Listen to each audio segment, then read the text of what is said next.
ஒரு மண் சட்டியை வச்சு நம்மளால் அதிகபட்சம் என்ன செய்ய முடியும்? ஏதாவது உணவுப் பொருளை வேக வைக்கலாம். ஸ்க்ரீனில் படம் தெரிகிற மாதிரி மண் சட்டிக்குள்ளே காட்சிகள் தெரியுதுன்னு சொன்னால் நீங்கள் நம்புவீங்களா? என்னால் நம்ப முடியாது. நமக்கு எதெல்லாம் சாத்தியம் இல்லையோ அது எல்லாமே சித்தர்களுக்கு சாத்தியம். இங்கே ஒரு சித்தர் மண் சட்டி மூலமாக நடந்ததையும் நடக்க போகிறதையும் தெரிஞ்சுக்கிட்டு பல சித்து விளையாட்டெல்லாம் செஞ்சிருக்காரு. கேட்கவே மிரட்சியாக இருக்கு.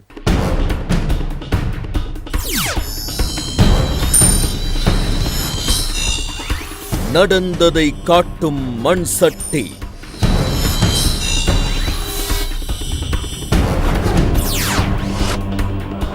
நீதியை நிலைநாட்டிய ஒரு அற்புத சித்தர்.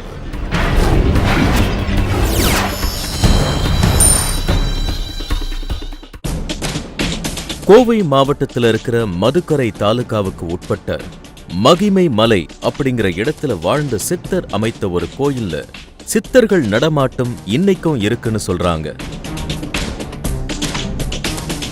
அது மட்டும் இல்லாம அந்த கோயில்ல நடக்கிற சில அற்புத நிகழ்வுகளையும் கேள்விப்பட்ட நம்ம டீம் மேலும் அதை பத்தின விஷயங்களை தெரிஞ்சுக்க இப்போ அங்க போயிட்டு இருக்கு. நெடுஞ்சாலையை கடந்து மலையை ஒட்டின பாதையில நாங்க போன போது எங்களுக்கு அந்த அம்மன் கோயில் தென்பட்டது.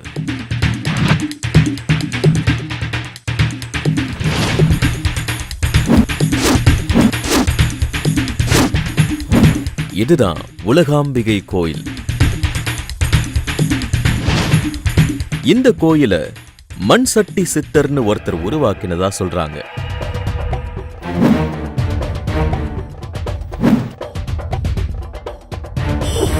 அங்க இருந்த கம்பி கதவின் மேல மண் சட்டி சித்தர் சுவாமி குசலவஞ்சி அடிகளோட புகைப்படங்கள் மாட்டப்பட்டு இருந்தது.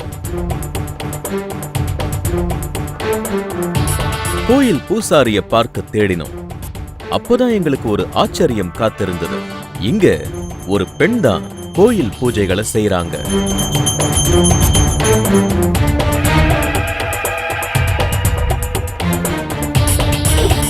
முத்தாரம்மன், உலகாம்பிகை இங்க முக்கிய தெய்வங்களா இருக்காங்க.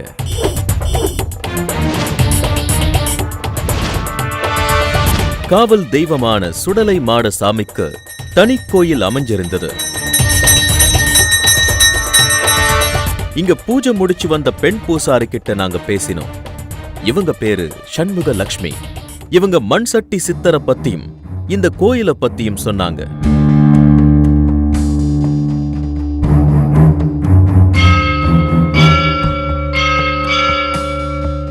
மண் சட்டியில மட்டுமே சாப்பிட்ட சித்தருக்கு அதே பெயர் நிலைச்சு போயிருக்கு. அவர் தன்னோட வாழ்க்கையில மறுபாதி காலத்தை இங்கேயே வாழ்ந்து தியானங்கள் மூலமா பல சித்துக்களை செஞ்சிருக்காரு. இவருடைய சீடர்கள் நிறைய நபர்கள் இருந்தாலும் தன்னுடைய அண்ணன் மகளான இந்த பெண்ணை இளைய பீடமா நியமிச்சு நிர்வகிக்கிற பொறுப்பை கொடுத்துட்டு போனதா சொல்றாங்க. அவரோட சொந்த ஊர் திருநெல்வேலி மாவட்டம். சொந்த ஊர் சாமிக்கு அவர் முத்தாரம்மன் சொல்லி அந்த சாமி தான் வழிபட்டு வந்தாங்க. அவங்க அம்மாவுக்கு 18 வருஷமாக குழந்தை கிடையாது. அதாவது என்னோடய ஆச்சி. அவங்களுக்கு குழந்தை இல்லைன்னொன்னையும் அவங்க கோயில் முத்தாரம்மன் கோயில் வச்சு சாமி கும்பிட்டுட்டு இருந்தாங்க. குழந்தையே இல்லை அப்படின்னு சொல்லி அந்த கோயிலை பூட்டிட்டாங்க. ஏன்னா குழந்தையே இல்லையே, உன்னை எதுக்கு நான் சாமி கும்பிடணும், எல்லாரும் பக்கத்தில் கிராமத்தில் இருந்தாங்கன்னா எல்லாம் ஏசுவாங்க. அதனால் அந்த பூட்டிட்டாங்க கதவை. அப்புறம் அப்போ ஆச்சி 40 நாள் கரு. அதுக்கு தெரியல. அம்மா நைட்டு சச்சுருமா நிற்க அவங்க வீட்டில். அப்போ கூரை வீடு, கரண்ட்டு கிடையாது. அவங்க பயந்துட்டாங்க. சாமி வந்தோடனே அவங்க பயந்துட்டாங்க. நான் உனக்கு 40 நாள் கருடி, நீ அது கூட தெரியல, என்ன பூஜை செய்யாமல் கதை பூட்டிட்ட அப்படின்னு சொல்லியிருக்கா. மறுநாள் மருத்துவ பரிசோதனையில அவங்க கர்ப்பமானது உறுதியானதால கோயில் கதவை திறந்து அம்மன் கிட்ட அவங்க மன்னிப்பு கேட்டிருக்காங்க. மறுபடியும் அவங்க கனவுல போன அம்மன் பிறக்க போற பிள்ளை. அந்த அம்மா சொல்லியிருக்கு, 40 வயசு வரைக்கும் உனக்கு பிள்ளை, 40க்கு அப்புறம் எனக்கு பிள்ளை அப்படின்னு சொல்லி அந்த அம்மா அருள் கொடுத்துருக்கு. அதே மாதிரி 40 வயது வரை உலக வாழ்க்கையில ஈடுபட்ட சித்தர் 40 முடிஞ்சவனே சாமியா வந்துட்டாங்க. கோயம்புத்தூர்ல தான் முதல்ல காலடி வச்சாங்க.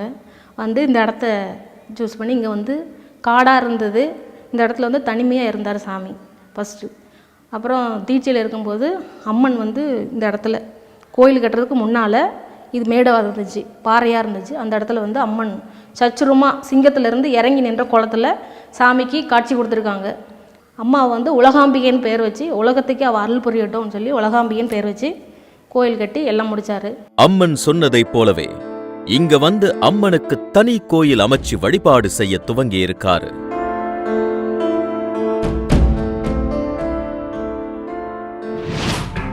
தன்னை தேடி வர்ற மனிதர்களுடைய பிரச்சனையை தீர்க்கிற ஆர்வம் மண்சட்டி சித்தருக்கு அதிகமாகவே இருந்திருக்கு.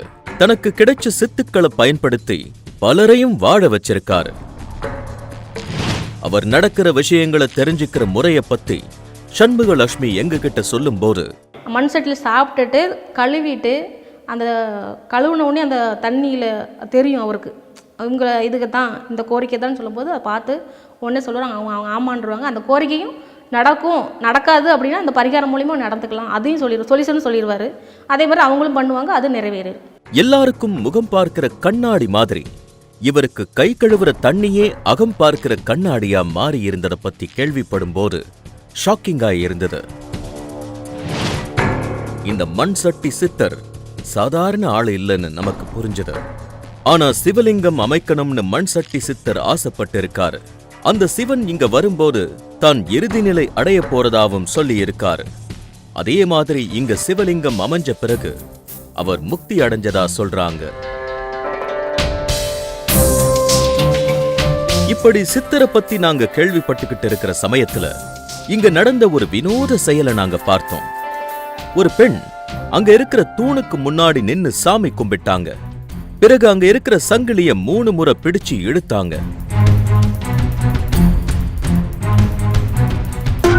எங்களுக்கு இது எதுக்குன்னு புரியல. அத பத்தி கேட்கும்போதுதான் இந்த இடத்துல நடந்துகிட்டு இருக்கிற இன்னொரு ஆச்சரிய நிகழ்வை பத்தி விவரிக்க ஆரம்பிச்சாங்க. கோர்ட்டுக்கு போய் நியாயத்துக்காக சாட்சி சொன்னதா சொல்லப்படுற சுடலை மாட சாமிக்கு இங்கே சிறப்பு கோயிலும் இருக்கு. இவர ஹைகோர்ட் மகாராஜான்னு சொல்றாங்க. இந்த கம்பம் முன்னாடி நின்னு வேண்டிக்கிட்டு சங்கிலிய 3 முறை இழுத்தா இந்த பேர் வந்து சக்தி கல்லுங்க. இந்த கல்லில் வந்து நம்ம வந்து நம்மளோட குறைகளையோ நம்மளோட குறை நிறைகள்லாம் இருக்கும் இல்லையா, இதை வந்து நம்ம அந்த சாமிகிட்ட வந்து வேண்டி வணங்கி அந்த சங்கிலியாகப்பட்டது 3 டைம் இழுத்து நல்ல வேண்டுதல் வச்சோம்னா நினைச்ச காரியம் நடக்கும்னு சொல்லி ஒரு ஐதீகம். மனுநீதி சோழன் அமைச்ச ஆராய்ச்சி மணி நமக்கு நினைவுக்கு வருது. ஆதரவு இல்லாம தனக்கான நீதி மறுக்கப்படுற பலரும் இங்க வந்து தன்னுடைய வலிய நியாயத்தை இந்த சங்கிலி மூலமா பதிவு பண்ணிட்டு போனா நியாயம் கிடைக்கிறதா சொல்லப்படுறது எங்களை ஆச்சரியத்தின் உச்சத்துக்கே கொண்டு போகுது. சித்தர்கள் செய்துட்டு போயிருக்கிற ஒவ்வொரு விஷயமும் நமக்கு புல்லரிப்ப கொடுக்குது. அந்த காலம் இந்த காலம் அப்படிங்கிற பாகுபாடு எல்லாம் இல்லாம சித்த நிலை அடைஞ்ச எல்லாருமே அற்புதங்களை மக்களுக்காக நிகழ்த்திக்கிட்டே இருக்காங்க. அதே மாதிரி பல அற்புதங்களை இங்க வாழ்ந்த மண் சட்டி சித்தரும் அவர் அமைச்ச கோயிலுக்கு வந்து போற பக்தர்களோட நம்பிக்கையும் உறுதிப்படுத்துற மாதிரி இருக்கு. இன்னைக்கு நம்முடைய நிகழ்ச்சியில பல அமானுஷங்களை பார்த்திருப்பீங்க. மீண்டும் இது போன்ற விசித்திரங்களோடு மீண்டும் நான் உங்களை சந்திக்கிறேன்.